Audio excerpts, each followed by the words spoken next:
MCNY, and we have a very unique accelerated program. It's a one-year master program, and it leads to dual certification in childhood education, grades 1 through 6, and special education. So it's two for the price of one, so to speak. Coming out with two certifications, and again, it's 1 year, and uniquely, it's a one-year residency program. That means that right from the beginning to the end of the program, you're doing your internship, field experience of student teachings in an actual school, taking the classes at the same time, and applying it. Because that's a very important part of preparation to become a teacher. So I'm very honored today to have Ms. Evelyn De Jesus, who's the Vice President for Education of the United Federation of Teachers, the UFT, and she has a lot of experience, and we're very excited about hearing about your perspective of the schools, the needs, and the career of teaching also. So please, tell us about yourself and how you got into the field of education. So, thank you very much for having me. My career started as a mom, actually. I grew up in the Lower East Side. I grew up with two immigrant parents, Puerto Rican. My father was a factory worker, my mother was a community liaison. We worked really hard. Education was, the equalizer for us. Grew up in a typical Puerto Rican family, poor, and strict. And all I knew is that I wanted to make a difference, and my mom would not have anything else. My mother was a superintendent of the building with my dad, and we had to clean on Saturdays, sweep the floors, mop. My brother's mop, we used to sweep and throw out the garbage and do whatever we needed to do. But when those report cards came in, you needed to have A's and B's. They didn't want to hear anything. So then, moving forward, I got married. I had two daughters. And now I'm a mother with two kids. I had finished my associate's degree, and I was a stay-home mom. What happened was, while my eldest daughter, Tiffany, was in a classroom, they pulled out, they were doing renovations in the classroom, and they pulled out the windows in the classroom. She had to be taken to the hospital. She got like an asthma attack, and she wasn't a child with asthma. And what happened? From there, that was the asbestos scandal during the Jenkins administration. So I was an advocate. I was a parent, a single mother at that time, advocating for my daughter, saying, how can you pull out these windows in the middle of class and asbestos is flying all over? Lord and behold, a year later, we fought the asbestos issue in the Jenkins. I closed down every school in New York City. As a parent of New York City, advocating for my two girls. After that, I don't know what happened. Somebody saw me and I started working as a paraprofessional in the same school that I closed down and fixed, believe it or not. From the paraprofessional, I went to teaching. I taught at District 2, PS1 and 126. When I was teaching, before I was a teacher, I was a paraprofessional. For many of you that don't know, I was an assistant teacher. They had a program at Baruch College they had a cohort of people, and I was requested to join that program. I finished my master's in public administration. After that, then I went into another reading program, and I have a master's in curriculum development and in reading for kids with special needs. And then I went to NYU, and I was doing my third master's at NYU for reading recovery, teaching kids with severe disability and autism how to teach reading and literacy, specifically in literacy. So that's how I started my career. I started as a parent advocate for my two young daughters. And in actuality, from that advocacy group, I got involved as a PTA president and so on and so on. And I became a teacher. Now I'm a teacher. And I'm in a school, so I've always been kind of like a fighter, and I grew up in the Lower East Side projects, so it was tough, everybody was tough to survive, you know how that is. So I was one of the toughest teachers there, probably one of the best. I was committed. My goal has always been passion. I see teaching as a calling. I don't see it when I hear people, many of our leaders say, oh, it's about the money, it's about the pension. It was never about that for me. And I'm sure for 100% of our teachers, it's a calling. We know what the children need, and we know what they lack and how we can make them better. So it cringes me to know when people say, teachers are getting paid this, merit pay and all that. It's about how can we make a difference for every child in New York City. So that's how I'm here. Very good. Very interesting story about how you got into teaching. What do you see as the benefits of someone becoming a teacher for themselves and society? So the benefits is that you change one life at a time. I have a quick story. I taught in Chinatown, and I was in a collaborative team teaching 60% special, 40% special ed, 60% general ed. In that classroom, I had a boy named Action Jackson. He had just Friday left China. Monday morning, he was in my class. About 15 years later, I'm at a wedding, and this young man comes over to me. He says, "Are you Mrs. De Jesus?" And I said, "Yeah." He says, "You don't know me. I'm Action Jackson. I'm pre-med Cornell. You were my favorite teacher when I knew nothing. When I came out from China, and at that time, we had after school. He was a latchkey kid." And we had such a great bond. Now, he was a tough kid. He had issues, he had real issues, whatever, but we loved him and we nurtured him and we learned English. And now, what was most rewarding for me, and I think for every teacher in New York City, is that you change one life at a time. That's a great story. So, in a place like New York City, what are some of the challenges in teaching? Well, I think a big challenge for teaching is several parts of that.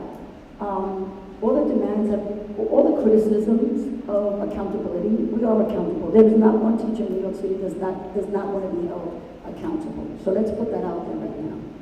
The rhetoric sometimes is a problem. But as everybody knows, when you go into teaching, it's not for the money, it's for what you know that you can do. And some of the challenges is people think, I can't do it. It's too much for me. It's too much of a certification. It's too much getting masters.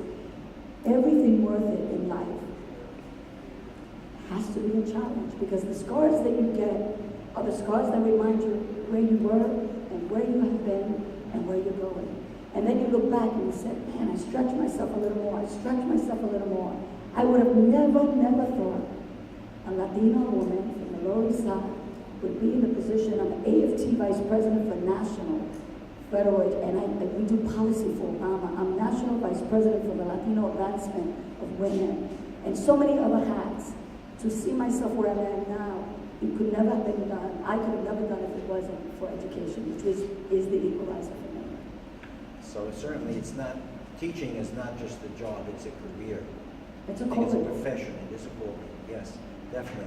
So for those who are thinking about perhaps becoming a teacher, maybe transferring from another career, what skills and qualities should someone have to be a good, effective teacher? A good listener, number one. Patience, number two. And patience, I don't mean just with the children, parents. Also, not to be judgmental. Because you can have children that can be giving you the hardest time, but you don't know what's going on in their lives. So the only place they can react, or they're not behaving, is in that classroom that you have nurtured them and they feel safe. So I think a big issue with us now is teachers are social workers, they're mothers, they're providing, they're nurses, they're counselors, they're everything to their children. So what I would say to people that want to get into the profession, just do it. It's a calling. You just do it, you get it done. If you say, I don't think I can do it, of course you can. You go in there, and you have also build a team of teachers and collaborate with the principal and with the team of teachers that are with you. Everyone has the same vision. Now, is everyone at the same place with the same skill? No. But be a learner, a lifelong learner. And as you go, when you don't know, you ask, how do you do this? What's happening? I have this child in my class, I'm not getting to him. How can I help him? And all they do. So what is the job outlook for teaching here in New York City? In reference to availability, Yes. there's a lot of availability. Right now we have prior administration had only ESL. We have a shortage of 3,000 bilingual teachers. And when I talk about bilingual, people always think Spanish. We need teachers that speak Russian. We need teachers that speak Chinese. We need teachers that know Urdu is the third largest language in New York City. French. So now New York City has opened its walls and to all nations. So we have an eclectic, multicultural city. And the opportunities are endless. There's possibilities. We have many programs to bring in. We're also working with many universities to come in and see how we can support them and make sure they're trained accordingly. Because I think diversity is the big issue. When you have a child that comes from Somalia and he's used to being in open plane, and now you bring him in and he's told, sit down, don't move, get in the rug. So we have to be culturally sensitive to those children that come from other nations, and that's not always the case. And that's why there's a lot of, not a lot, but they may be problems with that child in reference to how to listen and stuff like that, and safety. Would there also be a need for special ed teachers? Oh my God, there is such a need. We have District 75, we have over 600 sites. We have kids with, people are not aware, we have kids that we have to teach that go to hospitals, that live in hospitals. We have kids that are autistic. We have kids that are blind. We have kids in wheelchairs. There is so much need for special ed, bilingual, and every other license also. And is there any sort of like career ladder in teaching? Well, there is a career ladder when you're an assistant teacher and you want to become a teacher. According to how many credits you have, you build that up. You start at a certain point and you get 12 credits, you're at another level. You get another 3 credits, you're at another level. And when you're a teacher, you have about, I think it's 54,000 they start. And then if you have a bachelor's degree only. But if you have a master's, you go up. But then if you have a master's and 30, you go up. Top teacher salary right now is about 112,000. And they just recently, last year, signed a new contract. We just signed a new contract, and our last paycheck, teachers' last paycheck, they got a retro of 3%. So, and that contract continues through 2020. Actually, I heard last year that in September they hired about 5,500 new teachers. Correct, but the issue is retention. Yeah. So we have, this is our concern now. So how do we keep them? And how do we support them in a way that if they're not, let's say, not everybody's cut off for teaching, as you know. But my issue about teaching is, do doctors get scrutinized? Do lawyers get scrutinized? Everyone's eye is on a teacher, how good or bad. But what's the support? So if you can't make it on your first year, for whatever reason, you're not great with behavioral management or curriculum, how are we supporting those teachers so they can stay and they can feel that they're inclusive and they're being supported? Because no one is great at the first year of anything. You learn as you go. So how do we continue to bring that support? How do we continue to make them part of the community? How do we continue also with children, the identification of children that they can bond and they can really reach the child? My last question to you is, what advice do you have if someone is wondering to go back to school to become a teacher? I'm not giving you advice. I'm telling you to do it. You can, you will, and you will accomplish. And then when you go back, and you say, my God, I can't believe I did this. Listen, I was a single mother with 2 kids. I was learning so much. I remember my daughter, I was studying about Africa. I know every nation in Africa. My husband had it on the refrigerator. We used to open the door and it was inside my refrigerator. I have vocabulary words everywhere. And I was over 30 years old. And I went back and I said, can I really do this? A single mom with 2 kids? Absolutely. You can do it and try it. And then now I look at myself. If I would have stayed in my cave, as I call it, I would have never known my potential. And I look at myself and I pinch myself and I said, how blessed could I have been? You got to take risk in life. I want to just leave you with this.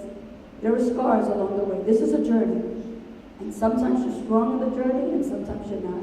And the scars, don't ever criticize the scars. Because when you get where you want to be, you look back and you say, those scars will always keep you humble from where you were to where you've come. And remember, the same people you meet going up, you'll meet coming down. So always be humble, always be teachable, and always, if that's your calling to teach, do it. And we'll be there. I think of the Verizon commercial when I talk about my teachers and my chapter leaders. When you go to discuss anything about the contract, it doesn't always have to be adversarial. We can agree to disagree. But no, if there's a disagreement and we have to fight, think about the Verizon commercial. When you pick up that phone, you got the whole team behind you. And I think that's so great that people know we need unions, we need process, we need advocacy, and that's what I live for. Thank you so much for those inspirational words and your outlook. Very encouraging to all those, us, myself, and all those out there thinking about becoming a teacher. Thank you so much. Thank you for having me.